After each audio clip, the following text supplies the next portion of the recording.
Hello, everybody. Welcome to your weekly dose of Matt and Alex with the Opening Bell podcast. We hope you're well wherever you are. Good morning, good afternoon, good day, good evening. Hope you're enjoying this sparkling sunny weather. Hopefully not too hot wherever you are, but it's a sizzling in the boxing world, isn't it? And it's the heavyweights. And if there's a theme this week, maybe on the back of the discussion we had a few weeks back with Joe Joyce, looking bad, effectively surrendering down the stretch in his fight out in Russia.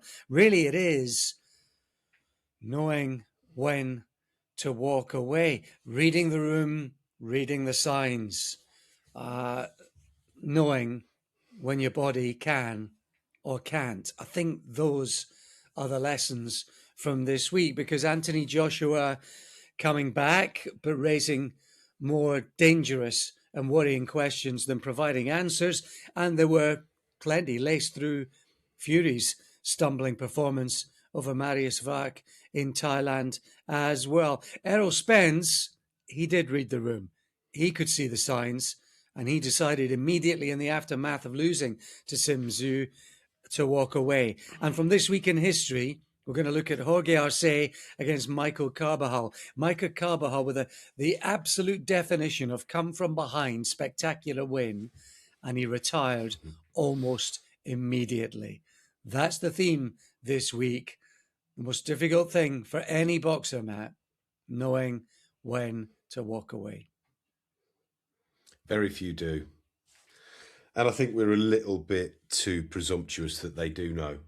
Or we're a little bit judgmental when they don't walk away when we think we can see it. It's not for us to say, it's for the fighters to decide. And I think particularly with Anthony Joshua's performance, I've seen a lot of people's opinions that I know that Joshua would listen to and kind of take on board, essentially saying that he's reached the end. I saw the word shot used more than once in relation to Anthony Joshua.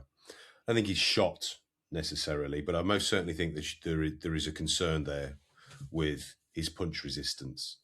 That first round against Prenga was as shocking a round as I can remember seeing, probably since Andy Ruiz against Anthony Joshua back in 2019 in round 3.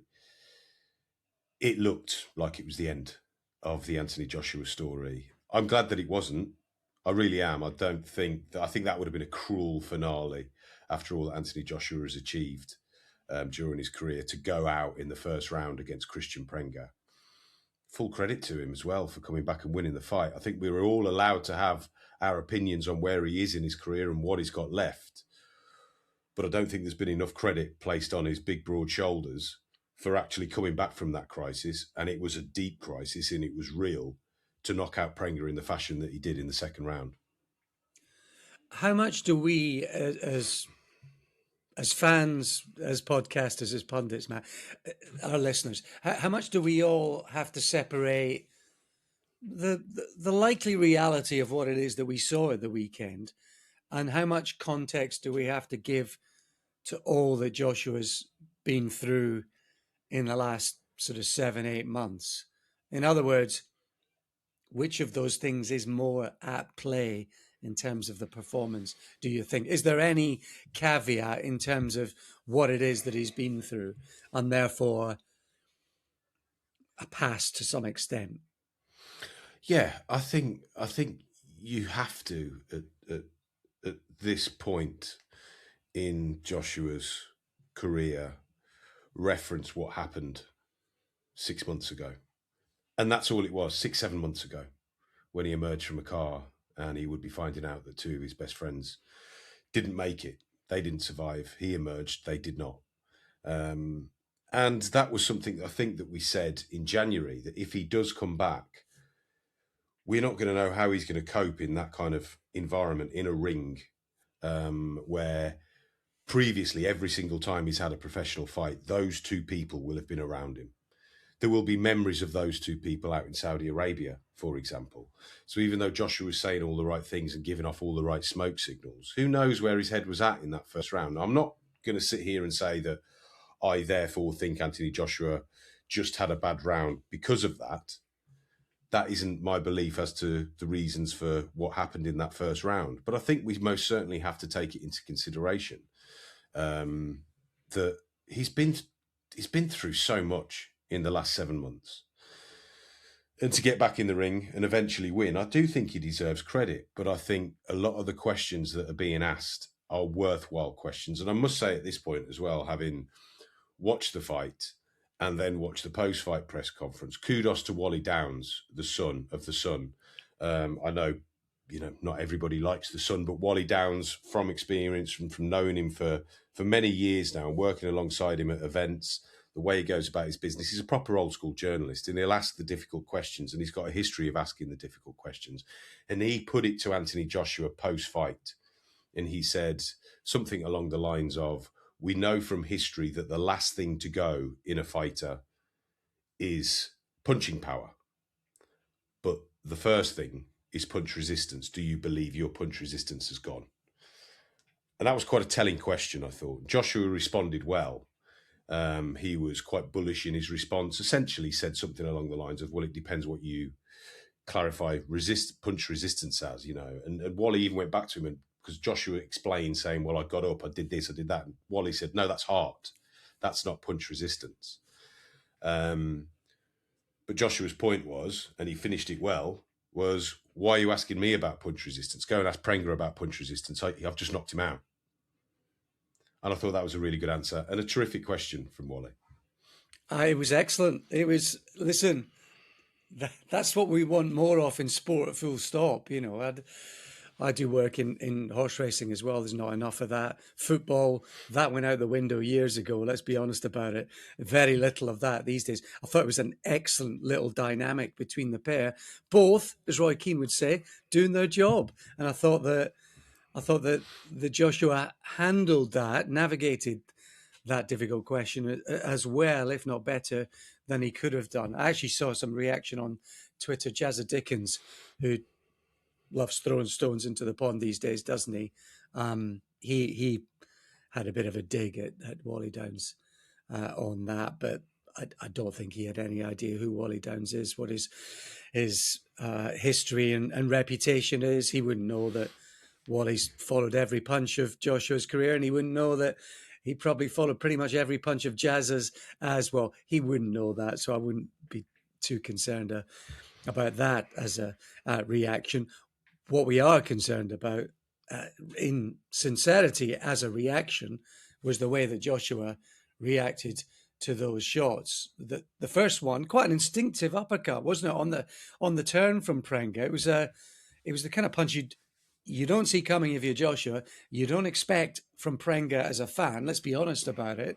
So it kind of caught us all by surprise, but it didn't look like a kind of finishing shot, did it, Matt? That first one that sort of started the bother. It didn't look like a finishing shot, but as you say, it was an unsighted blow, and they're always the ones that can cause the most discombobulation.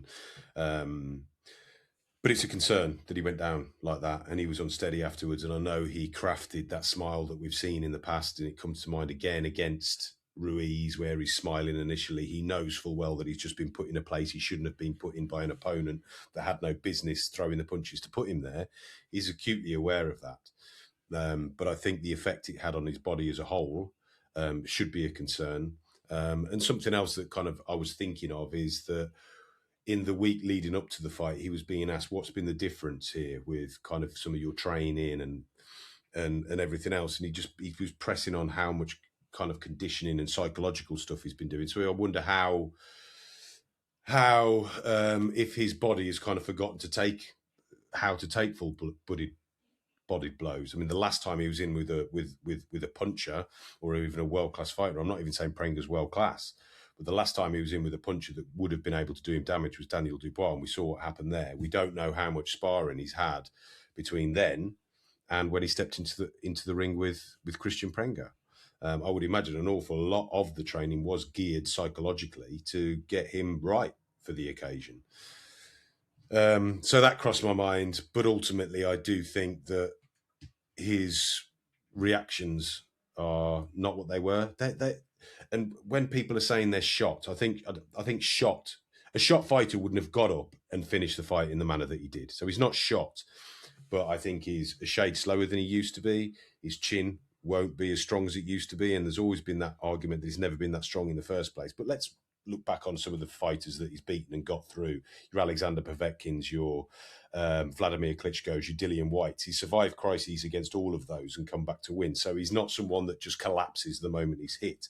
But I think the way he was struggling in that first round does suggest that his punch resistance, if not gone, is fading. And you start to put all of these things together, and you have a fighter that can still obviously whack.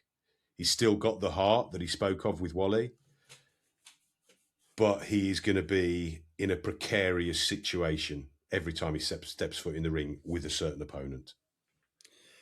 And then you add into the mix that the last 3 times we've seen him in a boxing ring, late last year, where he kind of huffed and puffed, albeit admittedly against a sort of lighter, busy, moving fighter, back foot running, essentially, in Jake Paul. But he didn't look great there. He huffed and puffed, didn't he? And then prior to that, you've got Daniel Dubois as well, where he maybe was just punching himself into the fight at the time before he got a little too eager and was punched out of it. So you start to collate that recent evidence, and then it starts to back up the visuals that we saw at the weekend. And my worry, Matt, was, and I don't know if this is just me, but I felt the closer Joshua was to Prenga, the closer he was to the opponent, I thought the more dangerous things looked for him. And I don't think in the past that would have been the case. I think you'd have always felt Joshua as the aggressor getting closer to his opponent, that he was the one who was going to be dishing out the danger. It felt the other way in the short space of time that we saw. But then we saw 2 very different rounds, didn't we? And 2 very different rounds from Prenga, who was letting his hands go, trying to take chances as he saw them in the first round, to non-punching, non-threatening Prenga in the second round. What was at play there? I don't know. I don't know if he was taken aback by his success in the first round and opted to not go gung-ho and get caught in the second. I don't for 1 second buy into any of this stuff that the fix was in. I've seen a lot of people say it. I just do not think that is viable. If the fix was in, what is he doing that in the first round? If he's getting paid an awful lot of money to lose, why is he nearly knocking Joshua out in the first round? Would really be the start and the end of that argument for me. I just think he found himself in a situation where he didn't quite know what to do with it. Probably deep down wasn't expecting it. A bit like a rabbit in the headlights, almost. He's on the massive stage, and it would have been going through his mind during that minute break, like, goodness me, I nearly just knocked Anthony Joshua out.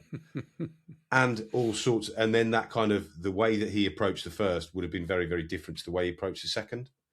He's had time to think about it and what have you. And I just think it was something along those lines. He just was, he wasn't fighting on instinct. He was probably thinking a bit too much at that point.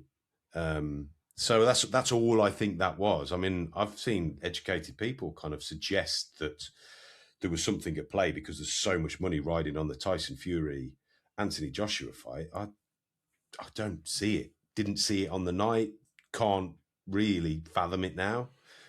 But I think if you kind of go back to kind of Joshua, the way that Joshua is, he's always been exceptionally studious. He's always wanted to get so much better. Yet I'm not convinced he has, and I say this with the greatest of respect to someone that I admire an awful lot in Anthony Joshua. I'm not convinced he has the understanding of what he can do in the ring.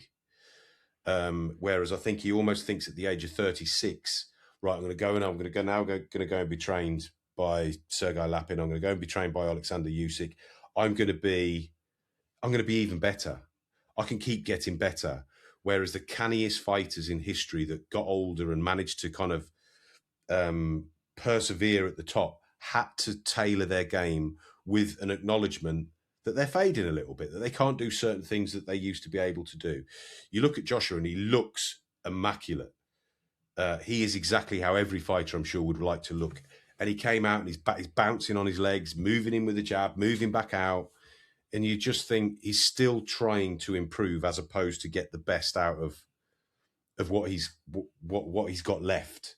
And maybe he doesn't need to be bouncing in and out anymore. That's never really been his strength. And I just do wonder now, with the shock as well on his face during that question from Wally in the post-fight press conference, if deep down he's not aware that his punch resistance might be fading at this stage of his career. He's not aware that his reflexes might be going at this stage of his career. He just thinks all I need to do is keep putting in more and more hard work and I'll get to where I want to be. And that might be a problem with Joshua's approach as well. I thought it was really fascinating for the limited time we had watching the reactions of Usyk ringside as well, Matt. I think it's the most discomforted and nervous I've ever seen Usyk in his entire life. And I think in a sense, maybe, his reputation was at stake as well in the performance of Joshua. I think there's probably genuine care and affection, respect, maybe a bit of love there as well from Usyk for Joshua, having spent a lot of time together. There is I think, an admiration for each other in different ways as well. But I thought watching Usyk kind of watch his friend and project in the ring was absolutely fascinating, maybe a little revealing as well for both. Well, it was, yeah. I mean, he was almost in tears, wasn't he? You sensed that he was that emotional at the end when Joshua actually got the job done, and that kind of that image there of Usyk kind of looking to the skies and tears in his eyes and just the smile that came over his face. More than anything, was pride that Joshua got the job done, but also in that first round, he must have been thinking, "Goodness me, this isn't the Joshua I fought twice." So yeah, quite naturally, and then afterwards, Usyk comes out and says, "Yes, he is going to go on and win the undisputed heavyweight championship. He's shown that he's got what it takes." And going back to your original point about what happened 7 months ago to Anthony Joshua, the fact that he's come back from that, and it's relatively quickly that he's come back from that he would have entered into training camp, that he would have committed to fighting again, that he was sat there in April being berated by Tyson Fury. He's going through all of this. He knows that the Tyson Fury fight is there for the taking. So for him to come through that, and even if he is a faded fighter, the fact that he came through it, I think we do have to give him a lot of credit for that. But one of the points that I made rather stupidly on Twitter on Saturday after the fight, and quite what I thought I was doing going back on Twitter after a fight on a Saturday night, I don't know, is that the thing that kind of bothers me a bit about all of this is I'm now at the point where I want this fight just to be done, and then we can all move on, because for as long as these two guys are fighting, it doesn't matter what they look like, they are going to hog the limelight. This is almost like a shadow over the sport at the moment until we get this fight out of the way, because it's all anybody's talking about. I know that I could go and interview a 21-year-old fighter on the way up, or I could even interview a 27-year-old world champion. But I also know that more people are going to read an article if I write it about some Anthony Joshua comments. And I hope the fight happens now. I'm not one of those that's saying it shouldn't. I still think it's on a knife edge as to who wins it. I don't think it's just, well, Prenga did that to Joshua, therefore Tyson Fury is going to take him out in 20 seconds. I don't necessarily believe that. I'm not saying it won't happen, but I don't necessarily believe that that's the case. No, and I don't have a massive appetite or affection for the fight, and I haven't done for some time. Maybe I'm just kind of combat fatigued, if you like. There's probably an element of that at play, but I'm not against it. I just, it's inevitable. I think it has to happen. I'm not tuned in and wired into it, but I think it just has to happen now, and let's just get it out of the way. Is how I kind of feel about it. And I hope it is, and I hope that's the last fight for both of them, and I hope it's a good fight, and it isn't over super quickly, and someone is completely exposed. Well, in a sense, they might be made for each other now that these depleted versions of themselves. Maybe Joshua's punch power, he's still a threat and a danger to Fury. And maybe Fury has always had the ability to bounce back from a dull performance. I think history's shown us that, hasn't it? Because I think both Wilder 1 and 2, he'd had the comeback from the time out of the ring, the kind of Safari and Pianetta nonsenses. And then he goes into Wilder 1 and kind of rolls back the clock and pulls it out. Before Wilder 2, he'd had Otto Wallen, which is a kind of uncomfortable, messy and bloody experience for him. And prior to Usyk, first fight, he had Ngannou, put down, stumbled around. So Fury's always had that ability to bounce back from a dull performance before the big fight. But if what we saw out in Thailand is anything to go by, where 46-year-old guy, 10 years past anything like his peak, was able to bounce a few right hands off his head fairly freely and willingly, and Fury's footwork a million miles away from where it used to be, then the signs are there even for the great man, Matt. So they could be made for each other, even although the bookies now make Fury a heavy favourite. And I can understand why Fury's a heavy favourite, and I would pick Tyson Fury to win it, but I don't think it's a foregone conclusion because of what the snippets we saw of his fight against Mariusz Wach. I mean, I don't know if the full fight is out there, but I've only seen snippets. But the snippets that I have seen, Fury didn't look great. Spoke to Tom Ivers, who was out there in Thailand covering for Boxing Scene. He just said no. And I think he wrote a piece the following day saying something like Tyson Fury is not the same fighter that I grew up watching. Far from it. So they're both at the wrong end of their careers. I think they're both susceptible to taking shots. What we can't compare is how Mariusz Wach isn't the puncher that Kristian Prenga is, and if he had have been, would Fury have been getting up off the canvas to win a fight? Because he was getting the clips I've seen, and we have to remember these are clips, and they can be clipped to create the social media message that the orchestrator of that message wants to create. But the clips that I've seen is he's getting hit quite frequently by the right hand. So if he gets hit by Prenga, does he go over? And more importantly, if he was to get hit by Joshua by one of those right hands, does he go over? He's bound to. I think he's bound to, but I think that you also have to look at the fighter's kind of history and record. And even though Fury, I think, has been over 10 times in his career, he hasn't looked nearly as wobbly and as vulnerable as Anthony Joshua has during the 9 falls that he's endured.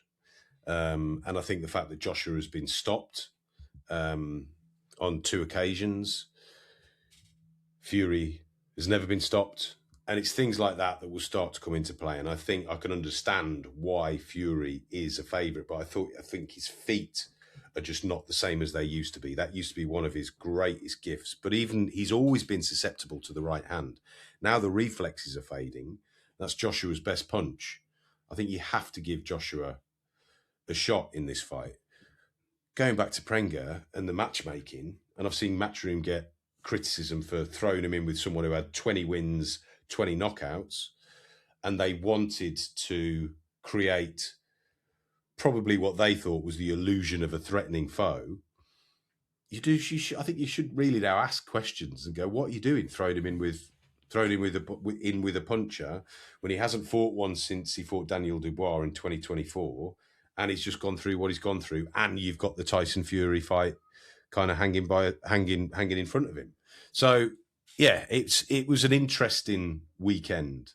And my first thought during that first round, because I was convinced Joshua wasn't going to get out of that first round, my first thought is, this is hopefully the last in a long line of lessons that the sport needs and promoters need and broadcasters need, that when the fight makes the most sense, that's when we make it.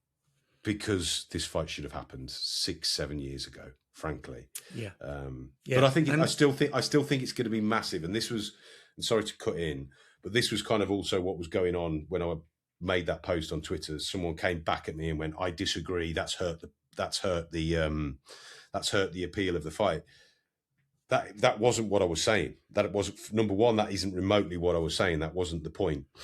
But I also don't necessarily subscribe to the notion that hurts the appeal. Hurts the appeal to me, hurts the appeal to you, Alex. Hurts the appeal probably to everybody that's listening to this podcast. But how many people will have watched it over the weekend? Has it hurt the appeal of the potentially millions and millions and millions that will watch on Netflix? How many of that Netflix audience even are aware that they were both fighting this last weekend? It will still be massive, and people saying it won't be, I think are missing the point. It will still be huge by boxing standards. Maybe not by Netflix standards, maybe not by Jake Paul versus Mike Tyson standards, but it will still be huge. And that Jazza Dickens response to the Wally Downs question, that was completely missing the point as well. And it's the kind of thing that fighters can do. And I suppose if we're going to sort of learn anything from this weekend, and there's a really sort of personal, impassioned article by Donald McCrae in The Guardian, his report on this fight, and he's more or less saying, you must see Joshua's punch resistance is gone. Fury is a lesser man. Theoretically, Joshua should be considering walking away from the ring, but ultimately it won't happen because of what's on the near horizon. Jazza Dickens' sort of criticism of that Wally Downs question, I think his reply was some guy asking about punch resistance who would phone the busies as soon as he gets punched. That was the line that he used. Well, the thing is, Jazza, that uncomfortably for us as fans, growingly uncomfortable for us as fans, is that boxers are always the last to read the room, to see the signs. Always the last.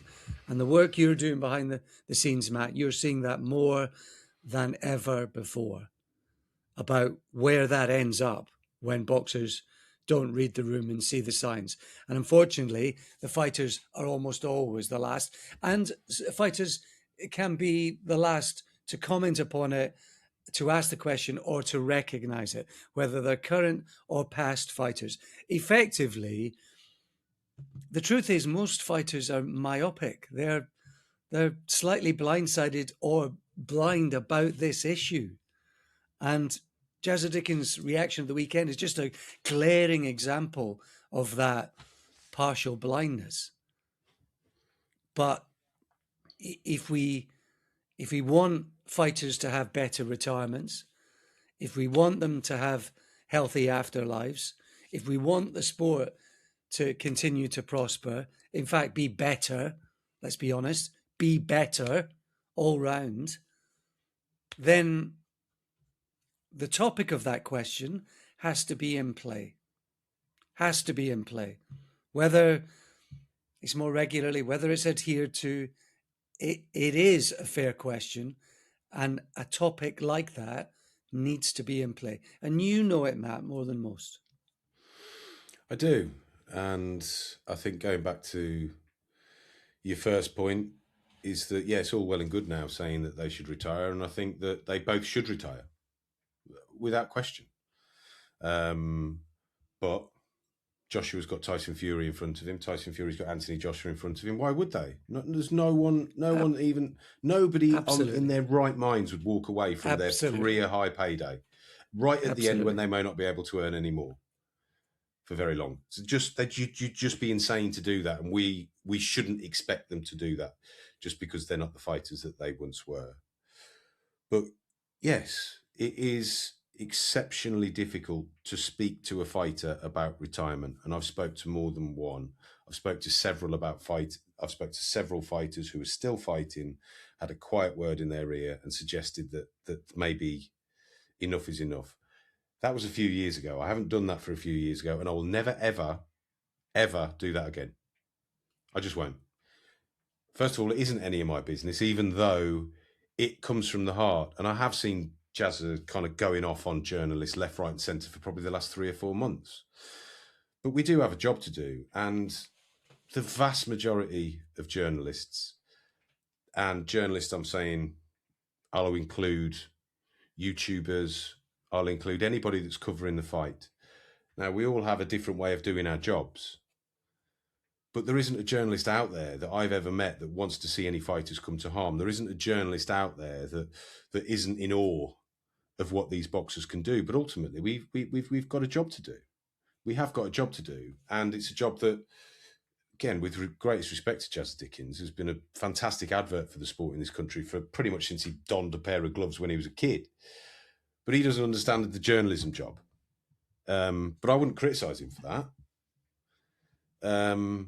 But we don't want to see boxers get hurt. Going back to Anthony Joshua, who is an ambassador for Ringside Charitable Trust, who is asking questions behind the scenes about the amount of concussions he's had, and he's asking questions about certain fighters and what does it take to be damaged later in life. He's probably more aware than the majority that the more punches he takes, the more likely it is that he's going to encounter problems later in life. But even when you are aware of that, there is still just this magnetism in the sport that will draw them back. In a similar way that it will draw an alcoholic to a pub, it will draw a heroin addict to the needle. There's something within them that they can't quite walk away from it. They know it's not good for them, but in that moment, they feel great. That's what they want to do. So we can't tell them to retire, nor should we tell them to retire, nor should we expect them to retire. But the longer they fight on, we most certainly should be here with our hearts full of love for them and creating an environment for them in the boxing afterlife that there's things there for them. And that's what we're trying to do at Ringside Charitable Trust at the moment. And hopefully Joshua will be a great help in that when he does eventually walk away. So does it, Matt, take the obvious to be so clear or to feel so real for a fighter that there is no option? Because you could argue with Michael Carbajal, that amazing late come from behind win over Jorge Arce. He had knocked Arce down in the sixth round in their 1999 Tijuana fight. Bubbling atmosphere, tremendous venue. We're going to talk about that a little later on in This Week in History. Arce, the light flyweight champion, defending his belt against the 4 times previous champion Michael Carbajal. Right down the stretch, Carbajal was largely getting tuned up, marked up, and he found a right hand from the gods, as he had done, I suppose, in his pomp in years previously. And it's a fight that, well, was turned around comprehensively, courtesy of that right hand. Maybe a controversial stoppage there by Raul Caiz. We'll talk about that a bit later on. But Carbajal knew that he'd been tuned up, outpointed, and even in victory, he could easily have gone on and defended that title, Matt. Easily. He walked away from the sport and never fought again. And I think the crucial thing there is he had just crafted one of the best wins of his career. So you can walk away. Joshua is still in the thick of, I've still got more to achieve. I don't want my last big fight to be a knockout loss at Wembley Stadium to Daniel Dubois. I told everybody I was going to be undisputed champion. I've still got that. I think we have examples of fighters walking away after a brilliant win, like Carl Froch, like Michael Carbajal, where they can go, right, whew, job done.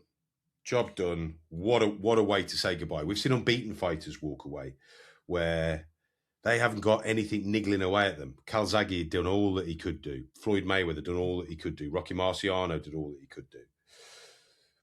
But when do fighters that have had a few losses and they're desperately trying to get back to what they were, when do they walk away at the right time? Almost inevitably, they don't. So was it easier for Errol Spence at the weekend because he'd been out of the ring for so long? He's well into his mid to late 30s, and he also lost. We sort of feel that it was so obvious. I mean, a guy who was so dynamic in his pomp, so hittable with the right hand, the feet just as if they're trudging through treacle, unable to move in that electric manner, that high guard, exciting press that used to be Errol Spence at his best. I mean, his performance against Kell Brook when he came over to beat Kell Brook. I think that's still one of the best, I think, away performances by an American fighter I think I've ever seen. And at that time, Spence was just brilliant. But he's a shadow of that fighter now. And given the circumstance of everything else, did he know that? Or was it simply the injuries, the time out of the ring, and the losing, and not being able to regroup and go again? I suspect that in the build-up to this fight with Tim Tszyu, he had concerns. I suspect in the build-up to this fight, there were moments in training where he felt he wasn't quite as good as he used to be. You know, he was fighting up at 160 pounds. I know he weighed 159, so he was one below the middleweight limit, which was 2 weight classes above where he was at his best. And I also think with Errol Spence is that if you watch that first round against Tim Tszyu, you think he's going to be in serious trouble and he's going to get stopped. He will have been aware of how difficult that first round was, and at the back of his mind, he would be concerned that the fight was running away from him. The fact that he made a fight out of it and lasted 12 rounds, after 3 years out of the ring, 2 weights up, 3 years older, getting £5 million or whatever he got paid in his back pocket, probably thinks, job done, that'll do. I lasted 12 rounds in a comeback bout. Nobody expected me to win. A lot of people would write me off beforehand saying I'm going to get stopped. They keep talking about the fact that I didn't perform against Terence Crawford. I've now come back and gone 12 rounds with Tim Tszyu out in Australia. Didn't disgrace myself. Few little flashes of what I used to be. And I would say that was enough. I don't think it was ever the plan for Errol Spence to come back and try and work his way back into the pound-for-pound top 10. I think it was just something that he felt he had to do, and he got a really good offer to do that. Fair enough. That division is open, isn't it? You've got sort of middleweight, this is, assuming Tzew's going to stay at middleweight. He weighed in at 159 as well, by the way. But there's no stars. You've got veteran Lara in there, Adamez, who's a tough night for everybody. You'd fancy Adamez to, well, I'd fancy Adamez to beat Tszyu, personally, every day of the week, to be honest. But then you're kind of looking at the young guns, aren't you, Matt? You know, is Amari Jones the real deal? Callum Walsh, I think fights next weekend. He's unbeaten. He's got one of those 1990s records, hasn't he, where he's fighting a lot of sort of veterans and getting the wins. Dare we say it? He's got a kind of Hatton on his way up record to an extent in the early days. So how does that journey look for Tszyu? Because it's quite a fractured middleweight division, I think. It was never the plan for him to go up to middleweight. He wanted to fight with Spence at 154. Then it was made. Then he tried to negotiate 156 catchweight. Eventually it was agreed 158, and then it became a middleweight fight just days before the contest, largely all on Spence's request. But I would imagine he felt pretty good against Errol Spence. And yeah, I would imagine his handlers have had a look around at the landscape that you've just described and said it's wide open. He's going to have more chance of succeeding at 160 and picking up a belt than he would have at 154 for sure. But who is the star there? It's quite unusual. Middleweight has always been, in fact, after the heavyweights, it's generally the next one that people are looking at to kind of produce the superstars. And there's nothing there. Adamez as well has said more than once that he's not hanging around at middleweight. He wants to move up to super middleweight. He's been advised to keep hold of his middleweight belt rather than relinquishing it in the meantime, because he's going to find it difficult to go up to 168 and fight anybody worthwhile. But Adamez is a really tricky middleweight. I think he's probably the best out of the lot. You speak about Callum Walsh, who has looked both promising and also beatable on his journey. And the one name you mentioned there, Amari Jones, maybe it's set for him to take it over. Let's see what happens with him. But yeah, there isn't anybody obvious there to take over at 160. And at 154, you've got Ennis, Ortiz, Fundora, and of course Josh Kelly, who overcame Ajako. Hamza Shiraz huffed and puffed at the weekend, didn't he? He won.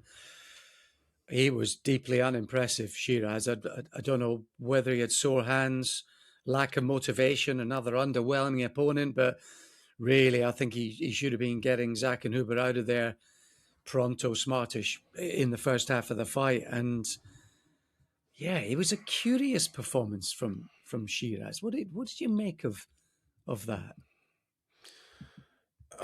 It's is he going to be one of those fighters that kind of blows hot and cold? Is he the kind of fighter that can only really bring out the best in himself when he feels there's a threat? But then you look at his last fight when he walked through Alan Begic, and you thought, well, okay, you thought he was going to do the same this time. He didn't. He kind of laboured, barely threw more punches than his. In fact, I don't even think he threw more punches, did he? I think he landed more, but he didn't throw more.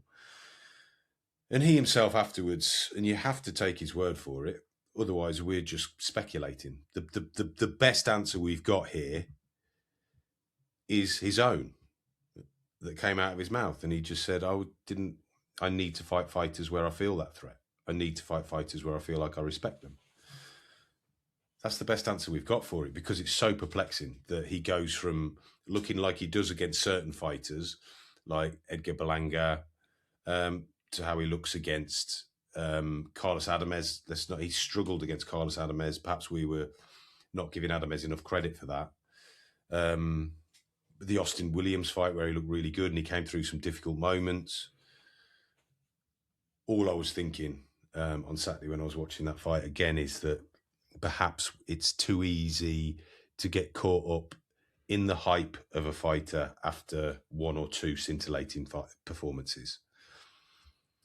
But I'd still like to see him against the world's best. I didn't think that fight was confirmation that he can't compete with the elite.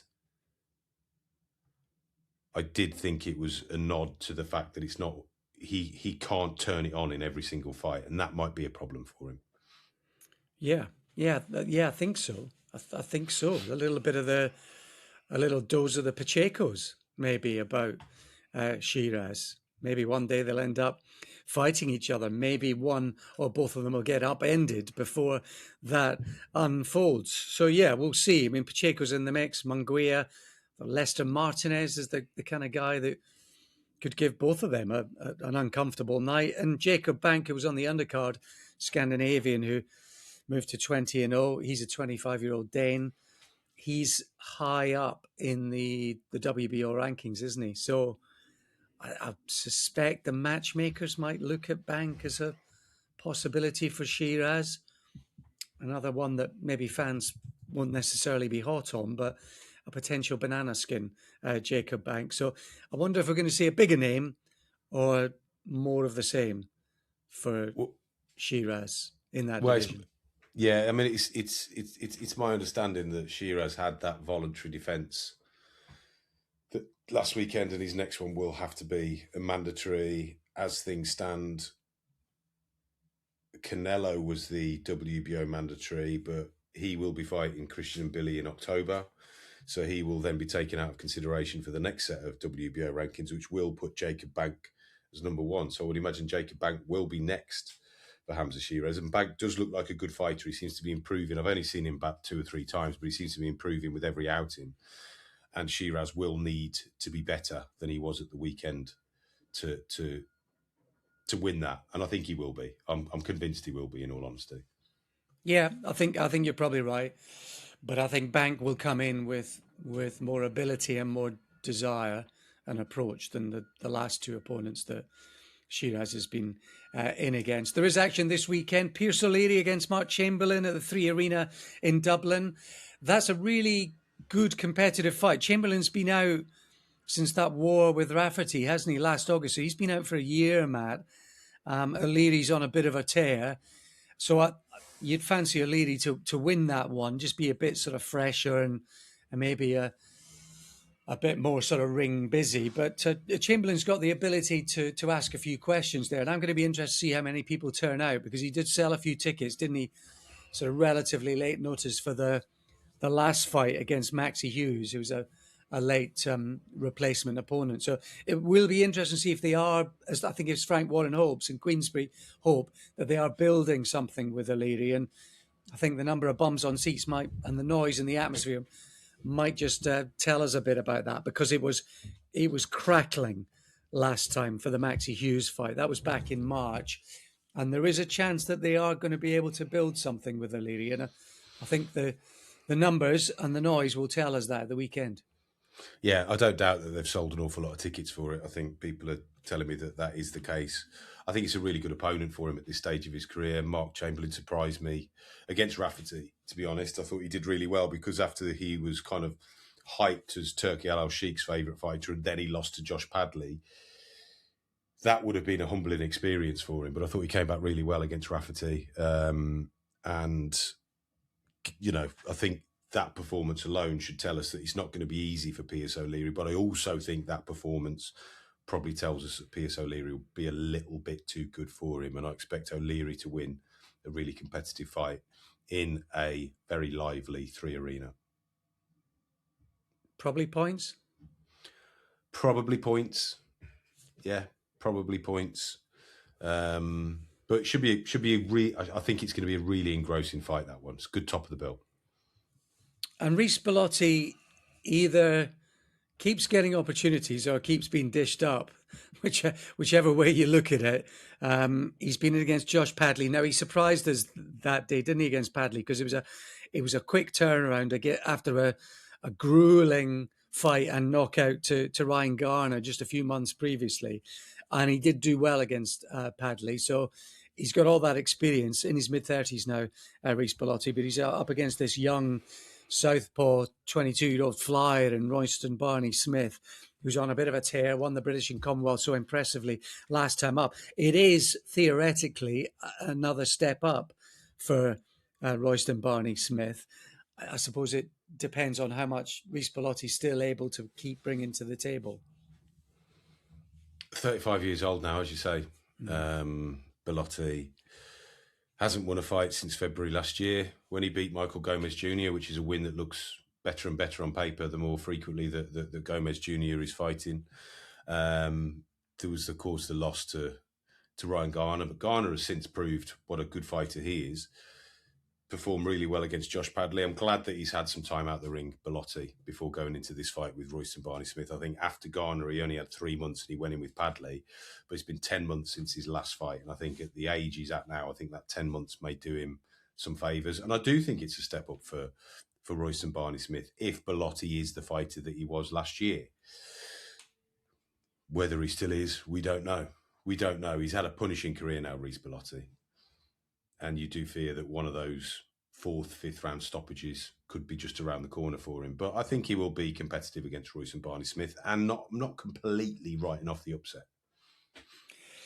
The best fight of the weekend, I think, is actually stateside. That's Lamont Roach against William Zepeda for the vacant WBC lightweight title. It is a lightweight weekend because Ray Muratella defends his IBF belt against Robson Conceição, who's only been beaten by some of the best in Shakur Valdez and Oshaki Foster, who he's also beaten in and amongst that sequence as well. So the Brazilian has got some pedigree and skills, but he is 37 now, and Ray Muratella's looking more and more a complete fighter every time we see him, Matt. But it's Lamont Roach against William Zepeda that's the one I'm looking forward to. Zepeda, who only knows 5th or 6th gear, that was never going to be good enough against Shakur, but he fought valiantly through that wide defeat, his only defeat. He's been waiting for an opportunity, so we've not seen him in a year's time. Meanwhile, Lamont Roach has been in with Isaac Cruz and also Gervonta Davis, and he drew with them both, would you believe, and he gave a Gervonta problem. So I think the bookies are right here. Roach, slight favourite. I think we saw against Gervonta Davis that he's got enough of a tactical brain and an approach to a game plan to maybe find a way to diffuse Zepeda's aggression, because he is one-dimensional, Zepeda. But if you don't have a game plan and you don't have the footwork and the ability to offset him, he will chew you up, Zepeda. So does Roach have that in him? So really, I think this is a super hard fight to call, and I think if we didn't have that fight with Tank Davis to go on, that we would be making Zepeda a favourite. But Lamont Roach, is so quietly determined. He's a product of Gary Jonas's Pro Box TV stable, and surprised an awful lot of people against Tank Davis, to the point that everybody was then expecting him to beat Isaac Cruz in his next fight. I do wonder if this opponent is just all wrong for him. Was my instinct when it was made. If Zepeda is just might just bring too much heat. And we're not saying that Zepeda's a better fighter than Tank Davis, but stylistically, I think he may present more problems for Roach than Tank Davis. If Roach wins this, it's a well-deserved and late lift-off for him. A too late lift. He should have gone on after Tank Davis to get the rematch and the fights there. So I do hope that he wins this one. But I think that Zepeda might get the win. And on the undercard with Muratella, I think he's a fantastic fighter. Not many people expected him to beat Andy Cruz, but the way that we kind of persevere with this championship system in the sport of boxing is that you do find that fighters like Muratella find themselves as world champion before they're completely developed. So they're still learning on the job while they're also defending world titles. And I do think that Robson Conceição, even at the age of 37, is a really good opponent for Muratella at this stage. I still think he needs more Robson Conceiçãos before he aims at the very top. But there are some tremendous fights to make in that lightweight division. Yeah, I'd like Muratella to win that one. Found it so hard, the other fight. I found it so hard. I think Roach has maybe some more ways to win that fight, but there's something irresistible about Zepeda. One-dimensional, but irresistible, and at slight odds against. I might lean towards Zepeda to get that one done. But I must admit, I found it so difficult.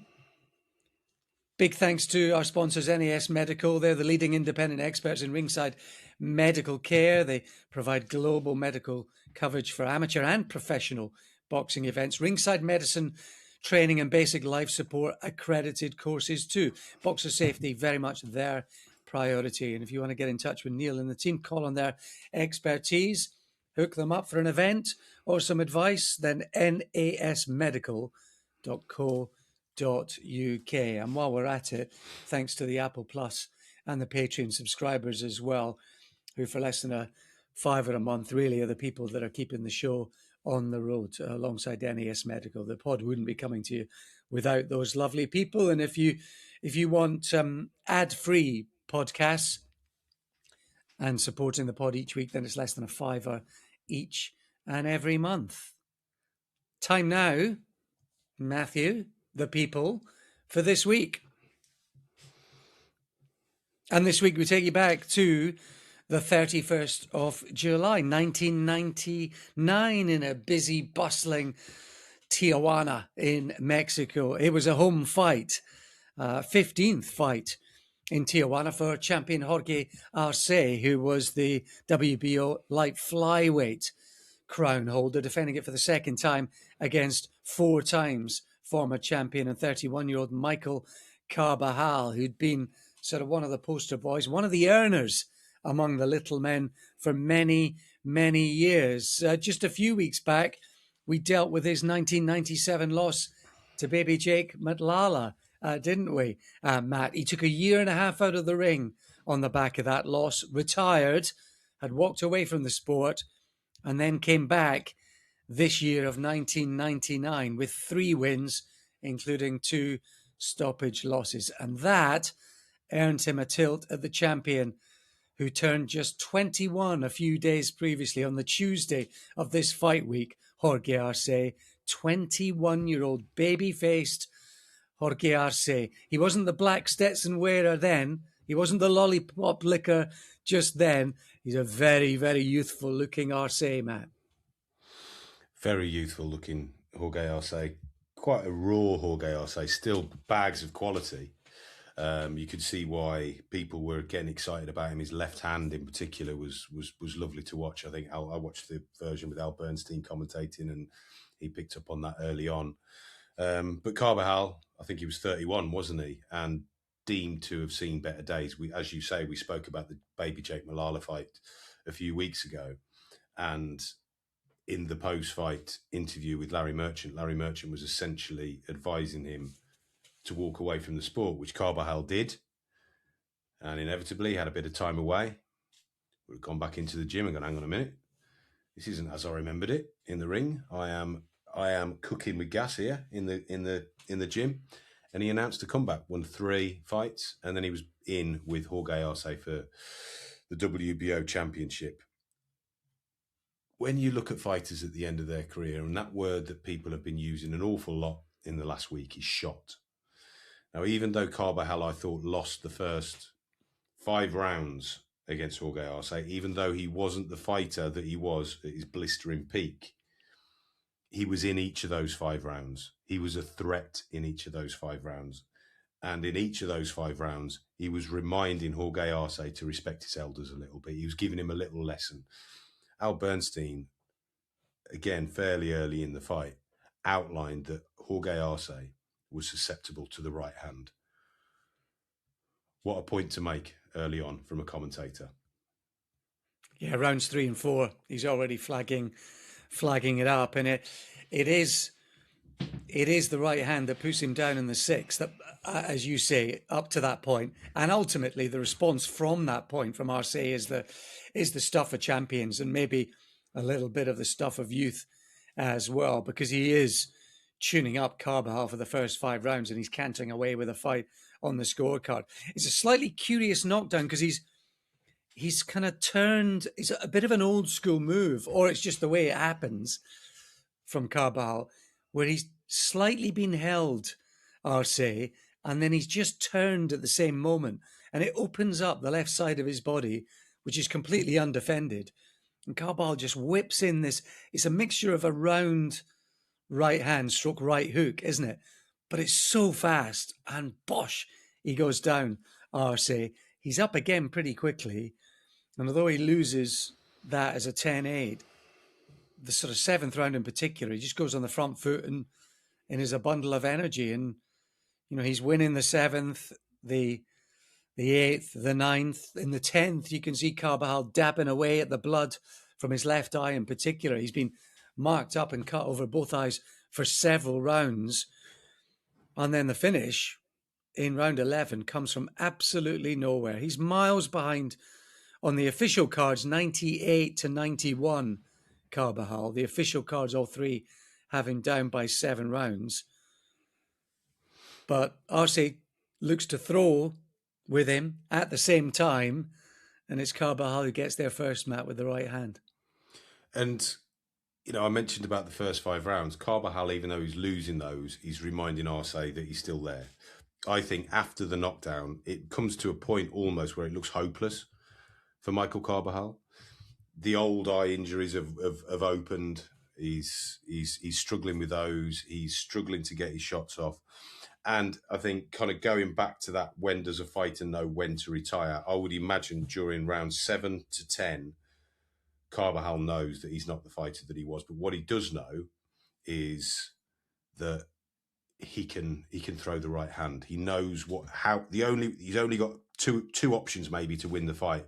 So he's just focusing purely on an opening to land one of those 2 or 3. It's not necessarily hopeless, but he hasn't got many hope. He hasn't got much hope.